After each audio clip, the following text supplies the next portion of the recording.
पता है, हम एक बहुत अच्छा बिजनेसमैन बनने का प्लान करते हैं, एक बहुत बड़ा एंटरप्रेन्योर बनने के लिए भी सोचते हैं, मगर एक बहुत इंपॉर्टेंट पहलू है जिसको हम हमेशा इग्नोर और अवॉइड करते चले जाते हैं, वो है फाइनेंस। फाइनेंशियल प्लानिंग कह लीजिए या फाइनेंशियल एजुकेशन कह लीजिए। इवन 80 to 90% कॉमर्स स्टूडेंट्स भी अपनी पर्सनल बैलेंस शीट या अपना प्रॉफिट एंड लॉस अकाउंट कभी भी मेंटेन करने की कोशिश नहीं करते। अगर आप मेरी बात से इत्तेफाक रखते हैं तो कमेंट सेक्शन में हाँ जरूर लिखिएगा। उसका कारण यह है कि कई बार हमें यह चीज बड़ी बोरिंग या फिर पेचीदा लगती है। मगर जैसा कि मैंने कुछ दिन पहले भी आपसे कहा था कि अगर कोई ऐसा टीचर मिल जाए या कोई ऐसा मेंटर मिल जाए जो कठिन सब्जेक्ट को आसान शब्दों में समझा दे, तो वो चीज फिर करना हमारे लिए आसान हो जाती है। लेकिन हमें भी कमिटेड रहना होता है कि जो चीज कलरफुल नहीं है, जिसमें एक्साइटमेंट नहीं है, लेकिन जो हमारे लिए बहुत जरूरी है, हम उसे करें जरूर। तो आज की बुक समरी जो है वो फाइनेंशियल प्लान्स के बारे में है। समरी का टाइटल है 1 पेज फाइनेंशियल प्लान। तो जैसा कि मैंने बताया कि आज की बुक समरी है फाइनेंशियल प्लानिंग के बारे में, और इसका टाइटल ही बताता है कि ये कितनी आसान होगी। 1 पेज फाइनेंशियल प्लान, जिसे लिखा है कार्ल रिचर्ड्स ने। कार्ल रिचर्ड्स एक ऑथर, फाइनेंशियल प्लानर और BAM अलायंस के लिए इन्वेस्टर एजुकेशन के डायरेक्टर हैं। इसके साथ ही वो स्केच गाय कॉलम के क्रिएटर भी हैं, जो कि न्यूयॉर्क टाइम में वीकली पब्लिश होता है। कार्ल रिचर्ड्स को opera.com, मार्केट प्लेस मनी और forbes.com जैसी पॉपुलर प्लेटफॉर्म पर भी फीचर किया गया है। वो एक जाने माने स्पीकर भी हैं, जो कि अपनी फाइनेंशियल कॉन्फ्रेंसेस के लिए दुनिया भर में घूमते हैं और सभी को एजुकेट भी करते हैं। तो 1 पेज फाइनेंशियल प्लान एक ऐसा वर्जन है जो कि समझने में बेहद इजी और सिंपल है, ताकि एक एवरेज इंसान को भी समझ में आ सके और उन्हें अपने गोल्स अचीव करने में हेल्प कर सके। इस समरी में आपको कोई कंफ्यूजन, कोई भी मुश्किल शब्द या कोई ऐसा टर्म नहीं मिलेगा जिनका मतलब समझने में आपको परेशानी हो, और ना ही ये आपका टाइम वेस्ट करेगी। तो फिर सवाल यह है कि क्या आप तैयार हैं फाइनेंशियल प्लानिंग को खूबसूरती से जानने और समझने के लिए? चलिए शुरू करते हैं आज की book summary 1 page financial plan by Carl Richards. ज्यादा ऑप्शन का मतलब है ज्यादा चिड़चिड़ाहट, क्योंकि हमें ऐसा लगता है कि हमारे पास चूज करने का फ्रीडम है, पर असल में यह हमें और भी ज्यादा कंफ्यूजन में डाल देती है। कार्ल रिचर्ड्स के डॉग जीक को पेट में कुछ प्रॉब्लम हो गई थी, तो उसे डॉक्टर के पास ले जाना पड़ा। डॉग की कंडीशन चेक करने के बाद डॉक्टर ने उन्हें 3 ऑप्शन दिए। बाकी लोगों की तरह कार्ल भी एक बिजी आदमी है जिसके पास बहुत काम होता है। उनका अपना काम, बच्चे, खाना, घर के बिल्स वगैरह वगैरह, यानी उन्हें हर चीज का ख्याल रखना पड़ता है। इसके साथ ही उन्हें अपने डॉग की भी फिक्र है, इसलिए उनके पास ऑप्शन चूज करने का टाइम नहीं था। कार्ल ने कुछ बेचैन होते हुए कहा, देखिए मेरे पास ऑप्शन चूज करने का टाइम नहीं है, आप ही बता दीजिए क्या बेस्ट है, हम वही करेंगे। हालांकि डॉक्टर बार बार उन्हें ऑप्शन दे रहा था कि उनके पास क्या क्या चॉइस है, लेकिन कार्ल और ज्यादा कंफ्यूज हो रहे थे। आखिर में वो अपना गुस्सा कंट्रोल नहीं कर पाए और उन्हें चिल्लाकर अपनी बात कहनी पड़ी। मैं अभी इस पोजीशन में नहीं हूं कि कुछ भी डिसाइड कर सकूं, इसलिए आपसे रिक्वेस्ट करता हूं कि आप ही कोई राइट ऑप्शन सजेस्ट कीजिए। इस तरह की बेचैनी और फ्रस्ट्रेशन वाली फीलिंग सिर्फ हमारे घरेलू मामलों तक ही सीमित नहीं है। जब बात फाइनेंस की हो तब भी हमें इसी तरह की फीलिंग होती है। और बात अगर फाइनेंशियल प्लानिंग की हो तो आपको कई लोग मिलेंगे जो अपनी एडवाइस देंगे। इस टॉपिक पर आपको कई किताबें और मैगजीन भी पढ़ने को मिलेंगी। लोग आपको अलग अलग ऑप्शन देंगे। यही एक मेन रीजन है कि बहुत से लोग और ज्यादा कंफ्यूज हो जाते हैं, क्योंकि उन्हें यह पता ही नहीं होता कि शुरुआत कहां से करें। लेकिन हम आपके लिए लेकर के आए हैं 1 पेज फाइनेंशियल प्लान, जो कि एक ऐसी बुक है जिसमें ऑप्शन देकर कंफ्यूज नहीं किया जाएगा। यह आपको ऐसे स्टेप्स की तरफ लेकर जाएगी कि आप खुद ही अपना फाइनेंशियल प्लान क्रिएट कर पाएंगे। तो चलिए शुरू करते हैं इस लर्निंग जर्नी की शुरुआत इस पहले चैप्टर से, डिस्कवरी। पहला कदम जो आपको एक ग्रेट फाइनेंशियल प्लान बनाने की राह में उठाना है, वो है यह पता करना कि आप अपनी फाइनेंशियल जर्नी में आखिर हैं कहां पर। कहीं आप बहुत पीछे तो नहीं हैं, या अपने गोल के पास हैं, या फिर काफी आगे निकल चुके हैं। इस स्टेप को 3 पार्ट में डिवाइड कर सकते हैं।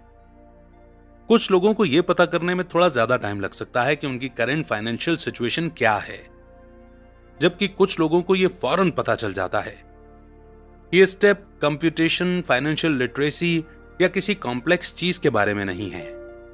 ये पैसे को लेकर आपके डर को फेस करने के लिए एक सिंपल सा प्रोसेस है, और यह पता लगाना है कि क्या आपके एक्शन आपको अपने गोल्स के करीब ले जाते हैं या नहीं। लेकिन आपको भी ध्यान रखना है कि सिंपल का मतलब हर बार इजी नहीं होता। आज हम आपको 3 स्टेप्स के बारे में बताने जा रहे हैं, जिससे आपको अपनी करंट फाइनेंशियल सिचुएशन के बारे में पता चल जाएगा। सबसे पहले तो खुद से एक सवाल करो, पैसा मेरे लिए इंपॉर्टेंट क्यों है? आपको इस सवाल के जवाब में पता चलेगा कि आप पैसा कमाने के लिए हार्डवर्क नहीं कर रहे हो। पैसा आपको इनसिक्योर नहीं बनाता, बल्कि जिस वजह से आप मेहनत करते हो और इनसिक्योर फील करते हो, उसके पीछे वजह है वो सारी चीजें जो हम पैसों से खरीद सकते हैं, न कि खुद पैसा। जैसे एग्जाम्पल के लिए, कार्ल एक बार अपने 2 सक्सेसफुल फ्रेंड से बात कर रहे थे, जो कि मैरिड कपल थे। कार्ल ने उनसे एक सवाल पूछा कि तुम्हारे लिए पैसा इंपॉर्टेंट क्यों है? पहले तो उन्होंने जवाब दिया कि पैसा उन्हें फ्रीडम और फ्लेक्सिबिलिटी देता है। हालांकि जब उन्होंने इसके बारे में और डिस्कस किया तो वाइफ ने फाइनली रियलाइज किया कि वाकई में पैसा उसके लिए बेहद इंपॉर्टेंट चीज है। मैं अपनी फैमिली बढ़ाना चाहती हूं, पर ऐसा लगता है कि जैसे मुझे इसके लिए कभी टाइम ही नहीं मिलेगा, क्योंकि मैं पैसा कमाने के लिए इतना हार्डवर्क जो कर रही हूं। अपने जवाब पर न सिर्फ उसका हस्बैंड बल्कि वो खुद भी हैरान थी। उसने कभी नहीं सोचा था कि पैसा उसके लिए इतना इंपॉर्टेंट हो सकता है। इस तरह के सवाल का जवाब देना अनकंफर्टेबल और मुश्किल हो सकता है। वो इसलिए क्योंकि इससे आपके दिल में छुपे कुछ राज बाहर आने का डर है, जो आप याद नहीं करना चाहते। मगर ये स्टेप इंपॉर्टेंट भी है, ताकि आप समझ सकें कि आपके फाइनेंशियल डिसीजन का आपकी वैल्यूज के साथ में एक गहरा रिश्ता है। अगला कदम होगा अपने फाइनेंशियल गोल्स को गैस करना, यानी आपको यह अंदाजा हो जाए कि आखिर आपके मनी मैटर से रिलेटेड गोल्स क्या हैं। जी हां, गैस टर्म ही यहां यूज होगी, क्योंकि सब कुछ इसी पर डिपेंड करता है। होता क्या है कि ज्यादातर फाइनेंशियल प्लानिंग कुछ ज्यादा ही स्ट्रिक्ट होती हैं, और यह सबसे बड़ी प्रॉब्लम है। वैसे तो फाइनेंस अपने आप में एक लॉजिकल चीज है, लेकिन यह भी सही नहीं होगा कि आप अपने फाइनेंशियल गोल्स के लिए कोई बाउंड्रीज सेट कर लें। इस तरह के सवाल पूछना गलत होगा कि आप फ्यूचर में कितने का घर खरीदने की सोच रहे हो, या फिर आज से 10 साल के बाद आपके खर्चे कितने बढ़ चुके होंगे। सच तो यह है कि हम अपनी पूरी लाइफ पहले से प्लान नहीं कर सकते। यह पॉसिबल ही नहीं है, क्योंकि लाइफ हमेशा बदलती रहती है। लाइफ में आज जो है वो कल नहीं होगा। सुनने में बड़ा अजीब लगता है, क्योंकि हम इसी अनसर्टेनिटी से बचने के लिए फाइनेंशियल प्लानिंग भी करते हैं। लेकिन वहीं इसके अपोजिट हम फ्यूचर के लिए कुछ भी प्लान करके नहीं रख सकते। अनसर्टेनिटी और इनसिक्योरिटी को अवॉइड करने की कोशिश ही फिजूल है। इससे अच्छा होगा कि हम इसे अपना लें। फाइनेंशियल प्लानिंग का गोल आपको एक झूठी तसल्ली देना नहीं है, बल्कि ये आपको फ्यूचर की किसी भी अनचाही सिचुएशन के वक्त में हेल्प करती है। फाइनेंस के बारे में गेस करना ऐसा ही है जैसे कि आप यूरोप के ट्रिप पर जा रहे हो। अपनी जर्नी के लिस्ट के हिसाब से हर चीज प्लान करने के बजाय बेटर यह होगा कि कुछ चीजें अनप्लान्ड ही रहने दी जाएं। यानी जो होगा देखा जाएगा। इससे आपको फ्रीडम मिल जाएगी कि आप अपनी चॉइस से आउट ऑफ प्लान चीजें कर सकते हो, जैसे किसी गर्म दिन में स्विमिंग करना या फिर एक ऐसे रेस्टोरेंट में खाना जो कि आपके ट्रैवल बुक में कहीं मेंशन नहीं किया गया है। थर्ड स्टेप में हम उस प्रोसेस की बात करेंगे जिससे आप खुद की पर्सनल बैलेंस शीट बना सकें। नहीं, यह नाम सुनकर डरिए मत। यह उतना कॉम्प्लेक्स नहीं है जितना कि आमतौर पर फाइनेंशियल प्लानर बनाते हैं। यह पर्सनल बैलेंस शीट जितनी जल्दी पॉसिबल हो उतनी जल्दी रिजल्ट देती है, और सिर्फ वही इंफॉर्मेशन यूज करती है जो अवेलेबल हो। पर यह किया कैसे जाता है? तो आपको करना क्या है कि खाली पेपर लेना है और बीच में एक लाइन खींचनी है। लाइन के लेफ्ट साइड में लिखो एसेट्स और राइट साइड में लिखो लायबिलिटीज।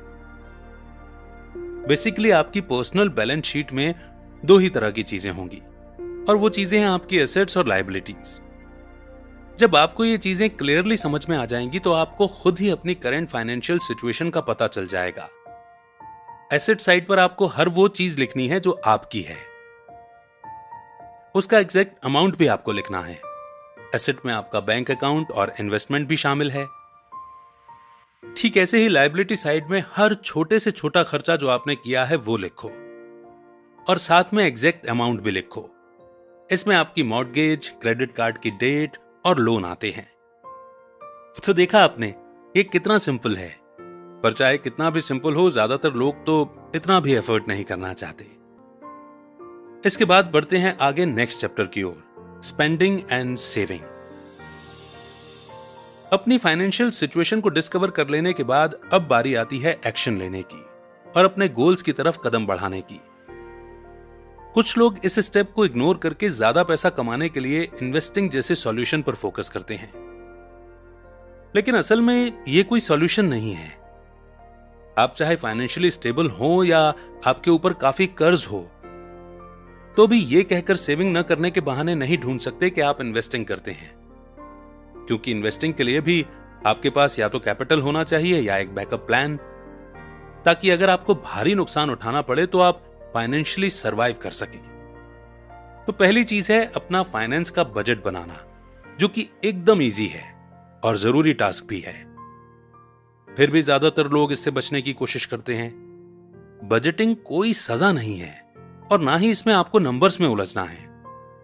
बजटिंग इसलिए की जाती है कि आप फाइनेंशियली अपनी सिचुएशन को लेकर अवेयर रहें और आपको पता हो कि आप जो मेहनत से पैसा कमाते हैं वो कहां और किस तरह से खर्च हो रहा है और आपको कितना सेव करना चाहिए, जो कि बजटिंग का सबसे इंपॉर्टेंट पार्ट है। बजटिंग बस एक टूल है जो कि आपको हेल्प करेगी कि आपके एक्शंस आपको अपने गोल्स की तरफ ले जाएं। बजटिंग का मतलब है उन सारे खर्चों का लेखा जोखा जो कि आप करते हैं, यानी छोटी से छोटी चीज जिस पर आपका पैसा खर्च हुआ है, यहां तक कि आपका मंथली खर्च भी बजटिंग में आता है। जरूरी नहीं है कि स्ट्रिक्ट बजटिंग की जाए, आप इसे ऑर्गेनाइज करने के लिए जितनी मर्जी उतने टूल्स यूज कर सकते हैं और उसे मजेदार भी बना सकते हैं। बजटिंग का मतलब सिर्फ लिस्ट बनाना नहीं है, बल्कि एक्शन लेना भी है। एक बार आपने अच्छे से अपने इंश्योरेंस, ग्रोसरी, एंटरटेनमेंट, ट्रांसपोर्ट वगैरह का बजट बना लिया, फिर आपको स्ट्रिक्टली उस पर चलना होगा। इसके लिए आप ऑटोमेटिक पेमेंट चूज कर सकते हो। ध्यान रहे कि इसके लिए आपके पास राइट टूल्स भी होने चाहिए। जैसे मान लो आपने हर महीने $500 सेव करने का डिसीजन लिया, इसलिए अब आपको अपने बैंक में एक अलग अकाउंट बनाना होगा जहां आपके $500 ऑटोमेटिकली सेव हो जाएं। इसी तरह से आप अपने फिक्स्ड मंथली बिल जैसे रेंट या मॉर्गेज, इंटरनेट के खर्चे भी ऑटोमेटिक कर सकते हो। इस तरह से आपको यह तसल्ली हो जाएगी कि आप अपने गोल्स के हिसाब से चल रहे हो और आपकी फाइनेंशियल टेंशन काफी हद तक कम हो जाएगी। मान लो हम अपने फाइनेंस का पूरा कंट्रोल अपने हाथ में रखना चाहते हैं। इस केस में हमें अपने हर फालतू खर्च का भी हिसाब किताब रखना होगा। जब तक हम अपना रवैया चेंज नहीं करेंगे, कुछ चेंज नहीं हो सकता। हर कोई जानता है कि हर कंपनी रिटायरमेंट प्लान ऑफर करती है, लेकिन अगर आप एम्प्लॉय नहीं हो तो आपको अपना रिटायरमेंट प्लान खुद हैंडल करना होगा। लोग कहते हैं कि अपने रिटायरमेंट प्लान के लिए सेव करने का गोल्डन रूल है कि अपनी सैलरी का 15% सेव करो। पर सच तो यह है कि यह हर किसी के बस की बात नहीं है। इसलिए अगर आप वाकई में पैसा बचाना चाहते हैं तो आपको खुद से यह सवाल पूछना होगा कि कितना अमाउंट सेव करना सही होगा। सेविंग से पहले एक स्पेसिफिक अमाउंट सेट करने से आपके सारे बाकी के खर्चे अच्छे से निकल आएंगे। सेविंग बीच में रुकनी नहीं चाहिए। ऐसा नहीं है कि जब मन में आए तो पैसा सेव करो, वरना नहीं। पैसा सेव करो चाहे आपको कई दफा अपना मन मारना पड़े। इसलिए हो सके तो इसे एक हैबिट ही बना लो। हालांकि हर कोई फ्यूचर सेविंग के लिए आज का एंटरटेनमेंट नहीं छोड़ना चाहता। जैसे कि हर मंडे $100 सेव करना इजी और फुलफिलिंग लगता है, पर फ्राइडे आते आते आप पार्टी के मूड में आ जाते हैं। वीकेंड पर आप खूब खाना पीना, शॉपिंग करना और एंजॉय करना चाहते हैं। तो ऐसे में हर मंडे आप सिर्फ $25 ही बचा पाएंगे। असल में सेविंग करने के लिए डिसिप्लिन में रहना बहुत जरूरी है। लोग इसलिए भी सेव नहीं कर पाते हैं क्योंकि वो खुद को फ्यूचर से जोड़कर नहीं देखते। उन्हें लगता है कि लाइफ आज तक ही सीमित है, इसलिए इसे आज ही एंजॉय करो। लेकिन ऐसे लोगों को पता नहीं होता कि उनके एक्शन का रिजल्ट क्या होगा। तभी तो लोग फ्यूचर के लिए सेव करने की बजाय आज में सब उड़ा देते हैं। जब तक लोगों को एहसास नहीं होगा कि उनकी सेविंग उन्हें फ्यूचर में कितना हेल्प करेगी, वो तब तक प्रेजेंट में सेव नहीं कर पाएंगे। इसलिए हमें कमाई से ज्यादा खर्च करने की आदत छोड़नी होगी और आज से ही सेविंग स्टार्ट करनी होगी।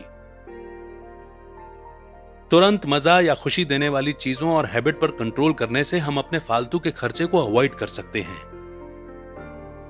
कॉफी, सिगरेट और बिना सोचे समझे शॉपिंग करने जैसी हैबिट से छुटकारा पाकर भी हम अपना काफी पैसा सेव कर सकते हैं।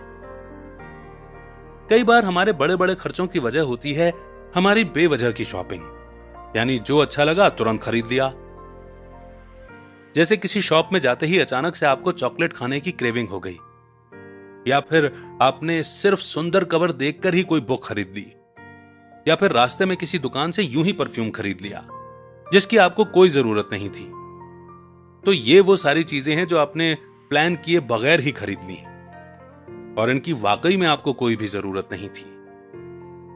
फिजूल खर्ची बाद में हमेशा हमें फ्रस्ट्रेटेड फील कराती है और हम हाथ मलते रह जाते हैं। अपना पास्ट हमेशा याद रखो, लेकिन उसके लिए जियो मत। अब आपके पास फ्रीडम की चॉइस है कि आप बेटर और बेटर बन सकते हो। अफसोस करना छोड़ो और सॉल्यूशन ढूंढना स्टार्ट कर दो। तो आज से ही बजटिंग शुरू कर दो और अपनी कड़ी मेहनत की कमाई हमेशा सोच समझ कर खर्च करो। बजटिंग और इसकी इंपॉर्टेंस को समझने के बाद बढ़ते हैं हम आगे नेक्स्ट चैप्टर की ओर, जो कि है इन्वेस्टिंग। हर कोई स्टॉक मार्केट के नाम से ही एक्साइटेड हो जाता है और यही एक टॉपिक है जिस पर लोग ज्यादातर डिस्कस करते हैं। किसी भी फाइनेंशियल मीटिंग में ज्यादातर कुछ इस तरह के सवाल उठते हैं, क्या मुझे इन्वेस्ट करना चाहिए या नहीं? क्या ये बहुत रिस्की होगा? क्या इतना इन्वेस्ट करना ठीक होगा? असल में हर कोई अमीर होने का आसान सा रास्ता ढूंढना चाहता है। हर कोई चाहता है कि उसे ऐसा स्टॉक मिल जाए जो उसे रातों रात अमीर बना दे। लेकिन इन्वेस्टिंग कोई जादू की छड़ी नहीं है जो आपको माला माल कर देगी। बहुत से लोग इन्वेस्टिंग को एक रिटायरमेंट प्लान की तरह देखते हैं जो उनका फ्यूचर फाइनेंशियली स्टेबल और सिक्योर बना दे। लेकिन इन्वेस्टिंग इससे कहीं बढ़कर है। यह आपको सिर्फ फ्यूचर ही नहीं बल्कि प्रेजेंट में भी सेफ्टी इंश्योर कर सकती है, ताकि आप रात को चैन की नींद सो सकें। इस चैप्टर में आप अपने पैसे इन्वेस्ट करने से रिलेटेड 3 इंपॉर्टेंट चीजें सीखेंगे। पहला है अपना पैसा इंश्योरेंस में इन्वेस्ट करना और यह पता करना कि आपके लिए कितना पैसा जरूरी है। इंश्योरेंस इमोशनल लॉस का रिप्लेसमेंट नहीं है। यह एक सिंपल तरीका है जो आपको न सिर्फ फ्यूचर में बल्कि प्रेजेंट में भी मन की शांति देगा। पहला सवाल जिसका जवाब आपको देना है वो ये है कि क्या आपको इंश्योरेंस लेने की जरूरत है?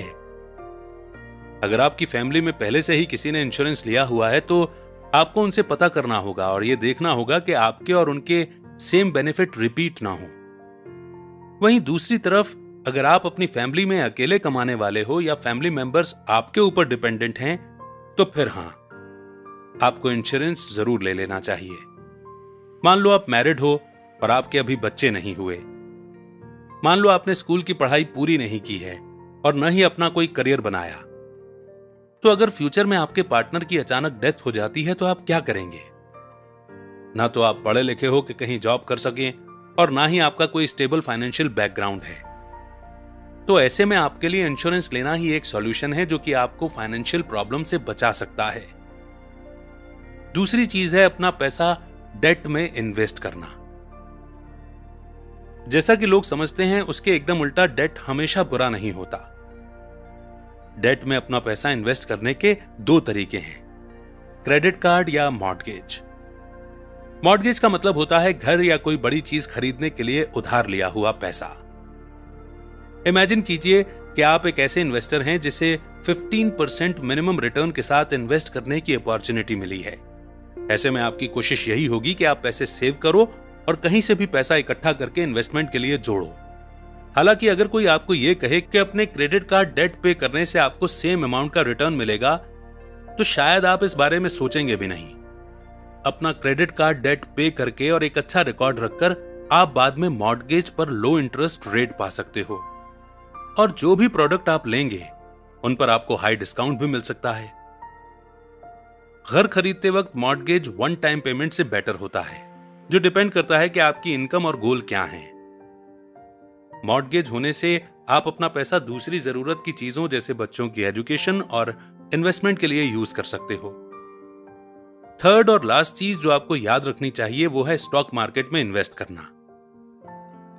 अगर आपने स्टॉक में इन्वेस्ट करने का मन बना ही लिया है तो अब आपको इसके बारे में जरूरी नॉलेज भी होनी चाहिए। और जरूरी नॉलेज से हमारा मतलब है कि आप सिर्फ पिछली परफॉर्मेंस और बाकी की इंफॉर्मेशन ही मत देखो, बल्कि स्टॉक की एनुअल रिपोर्ट पढ़ो। इन्वेस्टिंग में सिर्फ इंट्यूशन और गेसिंग से काम नहीं चलता, आपको लॉजिकल और प्रैक्टिकल नजरिए से भी सोचना पड़ता है। स्टॉक मार्केट सबके लिए अच्छी होगी जैसी कोई बात नहीं होती। चाहे आप अपने फाइनेंशियल एडवाइजर पर कितना ही प्रेशर डालें कि वो आपको सही सही बता दे कि कब और कितना इन्वेस्ट करना है, तो भी आपको कोई बेस्ट जवाब नहीं दे सकता, कोई भी नहीं। और ये बात गांठ बांध लीजिए, अगर आप अपने पैसे को एकदम सही जगह इन्वेस्ट करना चाहते हैं तो खुद रिसर्च करें। हालांकि ये बुक आपको निराश नहीं करेगी, वो भी तब जब आप अपनी फाइनेंशियल जर्नी की शुरुआत कर रहे हैं। हम आपको टॉप 3 प्रिंसिपल्स बता रहे हैं जो आपको इन्वेस्टिंग करने से पहले ध्यान में रखने होंगे। फर्स्ट है डाइवर्सिटी। अपना सारा पैसा एक ही स्टॉक में लगाना समझदारी नहीं है। डाइवर्सिफाई करना सीखो और अपने इन्वेस्टमेंट को बैलेंस करो। इन्वेस्टिंग में हम 60-40 का थंब रूल यूज करते हैं क्योंकि यही सबसे सटीक तरीका है। 60% हाई रिस्क या एग्रेसिव इन्वेस्टमेंट में लगाओ, जबकि आपके पोर्टफोलियो का 40% किसी सेफ और कंजर्वेटिव स्टॉक्स में होना चाहिए, जैसे बॉन्ड्स या म्यूचुअल फंड। अब ये जो 60% हाई रिस्क इन्वेस्टमेंट है, इसे भी हम 2 पार्ट में डिवाइड करेंगे, 18% इंटरनेशनल स्टॉक्स में और 42 लोकल स्टॉक्स के लिए। ऐसा करना आपको अपना पैसा बैलेंस रखने में हेल्प करेगा और आपके पोर्टफोलियो को भी इंप्रूव करेगा। सेकंड चीज है लो कॉस्ट मेंटेन करो। अब क्योंकि इन्वेस्टिंग कई सालों से चल रही है तो कई लोग ये प्रेडिक्ट करने की कोशिश करते हैं कि कोई स्टॉक अच्छा इन्वेस्टमेंट है या नहीं। इस बारे में कई रिसर्च और सर्वे हो चुके हैं, पर कोई सटीक जवाब किसी को नहीं मिला। सिर्फ एक चीज जो पता चली है कि आपको बेस्ट पॉसिबल हाईएस्ट रिटर्न मिले तो वो है आपका कॉस्ट। जितना ज्यादा पैसा आप स्टॉक्स खरीदने के लिए खर्च करेंगे, उतना ही कम पैसा आपको लॉन्ग रन में मिलेगा। इसीलिए अपनी स्पेंडिंग कम करो और इन्वेस्टिंग में लो कॉस्ट मेंटेन करो। तीसरी चीज, रिस्क और रिवॉर्ड के बीच का रिलेशनशिप। लो रिस्क का मतलब है लो रिवॉर्ड, लेकिन हायर रिस्क का मतलब है हायर रिवॉर्ड।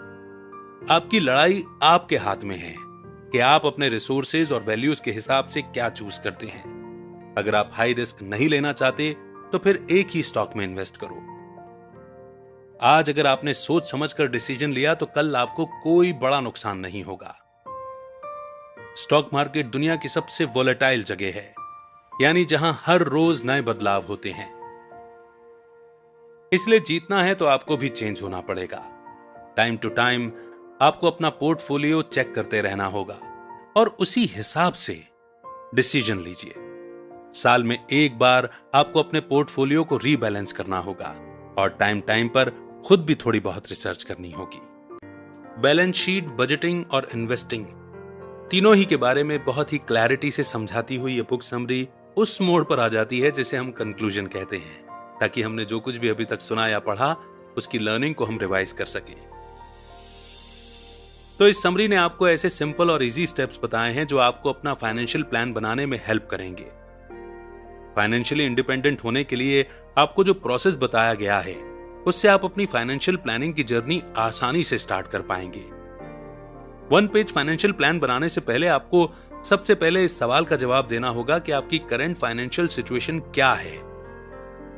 खुद से सवाल करें कि पैसा आपके लिए इंपॉर्टेंट क्यों है। अब इस सवाल का जवाब आपको खुद ढूंढना है। इस समरी से आपने यह भी सीखा कि अपने फाइनेंशियल गोल्स के बारे में कैसे गैस करें और कैसे अपनी पर्सनल बैलेंस शीट बनाएं, जिसमें आपके एसेट्स और लायबिलिटीज लिस्ट की गई हैं। इसके बाद जो चीज आपने समझी वो है बजटिंग, यानी कि बजट बनाना जरूरी क्यों होता है और कैसे हम अपनी पेमेंट को ऑटोमेटिक बना सकते हैं। आपने यह भी सीखा कि हम अपने बेकार के खर्चे कम करके पैसे सेव कर सकते हैं, खासकर वो चीजें जो हम बिना सोचे समझे खरीद लेते हैं और जिनकी असल में हमें कोई जरूरत नहीं होती। लास्ट में आपने इन्वेस्टिंग के अलग अलग मेथड के बारे में जाना, जिनमें पहला है इंश्योरेंस, दूसरा है डेट और तीसरा है स्टॉक मार्केट। आपने उन 3 टिप्स के बारे में भी जाना जिससे आप स्टॉक मार्केट में इन्वेस्ट कर सकते हैं। यह है डाइवर्सिटी, लो कॉस्ट मेंटेन करना और रिस्क और रिवॉर्ड को स्टडी करना। इस समरी में जो टिप्स दिए गए हैं उनकी हेल्प से आप अपनी फाइनेंशियल प्लानिंग स्टार्ट कर सकते हैं, लेकिन आपको सक्सेस तभी मिलेगी जब आप इन स्टेप्स को लगातार फॉलो करते रहेंगे। आपने शायद नोटिस किया होगा कि इनमें से ज्यादातर स्टेप्स सिर्फ आपकी लॉजिकल थिंकिंग को ही नहीं बल्कि आपके इमोशंस को भी यूज करते हैं। वो इसलिए क्योंकि चाहे आप जी तोड़ मेहनत कर लो या लॉजिकल थिंकिंग यूज कर लो, लेकिन आखिर में हैं तो आप एक इंसान ही। एक इंसान जो थकता है, गलतियां करता है, लालच में भी आता है, पर इसके बावजूद इंसान के अंदर कुछ खूबियां भी होती हैं, जैसे कि वो बहादुर है, हिम्मती है, लगातार डटकर अपने रास्ते पर चलता है और कमिटेड भी है। मुझे उम्मीद है कि जब आप इस समरी को सुन चुके होंगे तो आप एक ऐसा इंसान बनना चाहेंगे जो अपनी लाख कमियों के बावजूद हमेशा खुद में इंप्रूवमेंट लाने की ओर पहले से बेहतर बनने की कोशिश करता है। तो कमिटमेंट कीजिए अपनी फाइनेंशियल लाइफ को स्टेबल करने का, कमिटमेंट कीजिए फाइनेंशियल फ्री लाइफ जीने का, लेकिन इसके लिए थोड़ी सी प्लानिंग, थोड़े से एफर्ट्स करने ही होंगे। जब तक हम बेसिक्स को नहीं समझते तब तक हम किसी और को गाइड भी नहीं कर सकते और किसी और के गाइडेंस को बहुत अच्छी तरह से समझ भी नहीं सकते। इसीलिए आपकी फाइनेंशियल जर्नी को इजी बनाती हुई इस बुक समरी को बार बार सुनिए, बार बार पढ़िए और एक नई शुरुआत कीजिए। All the very best. Comment section में लिखिए कि इस समरी की कौन सी बात, कौन सा पॉइंट सबसे ज्यादा आपको अच्छा लगा। मुझे पढ़कर अच्छा लगेगा। नेक्स्ट बुक समरी आप कौन सी सुनना चाहते हैं, आप हमें यह भी सजेस्ट कर सकते हैं।